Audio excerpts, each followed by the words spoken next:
کمزور دشمن اطاعت قبول کرے اور دوست بن جائے، اس کا مقصد اس کے علاوہ اور کچھ نہیں ہوتا کہ وہ مضبوط دشمن بننا چاہتا ہے۔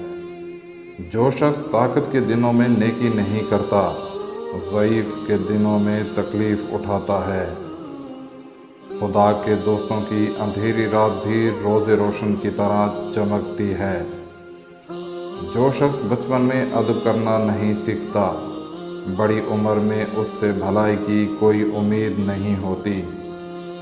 اے عقل مند، ہاتھ دھو لے جو دشمنوں کے ساتھ اٹھتا بیٹھتا ہے۔ بھوک اور مسکینی میں زندگی گزارنا کسی کمینے کے سامنے دست سوال کرنے سے بہتر ہے۔ سب داناؤں کا اس پر اتفاق ہے کہ حق شناس کتا ناشکر گزار انسان سے بہتر ہے۔ جو کوئی اپنی کمائی سے روٹی کھاتا ہے، اسے حاتم طائی کا احسان اٹھانا نہیں پڑتا۔ دوست وہ ہے جو دوست کا ہاتھ پریشان حال و تنگی میں پکڑتا ہے۔ دنیا داری نام ہے اللہ سے غافل ہو جانے کا۔ ضروریات زندگی اور بال بچوں کی پرورش کرنا دنیا داری نہیں۔ رزق کی کمی اور زیادتی دونوں ہی برائی کی طرف لے جاتی ہیں۔ عقل مند اس وقت تک نہیں بولتا جب تک خاموشی نہیں ہو جاتی۔ بروں کے ساتھ نیکی کرنا ایسا ہی ہے جیسے نیکوں کے ساتھ برائی کرنا۔ شیر سے پنجہ آزمائی کرنا اور تلوار پر مکہ مارنا۔ ظالم جب تک ظلم نہیں چھوڑتا، اس کے حق میں کوئی دعا قبول نہیں ہوتی۔ آدمی وہ ہے جس کی ذات سے دوسروں کو فائدہ پہنچے ورنہ پتھر ہے۔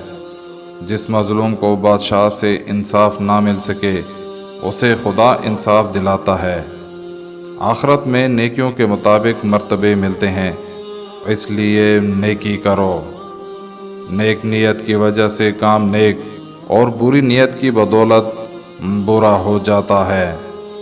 مصیبت میں حوصلہ نہیں ہارنا چاہیے، ہمت سے اس کا مقابلہ کرنا چاہیے۔ ہمت طاقت سے زیادہ کام دیتی ہے۔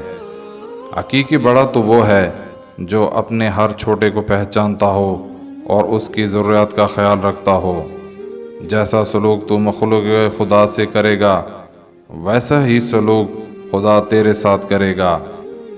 جب تو خدا سے مغفرت و عطا کا طالب ہے تو جن لوگوں کی امیدیں تیری ذات سے وابستہ ہیں تو انہیں بھی محروم و مایوس نہ کرنا۔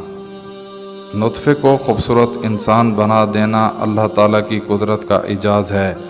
پانی کی بوند پر ایسے نقش و نگار کوئی نہیں بنا سکتا۔ خداوند تعالیٰ متحمل بھی ہے اور رحیم و کریم بھی۔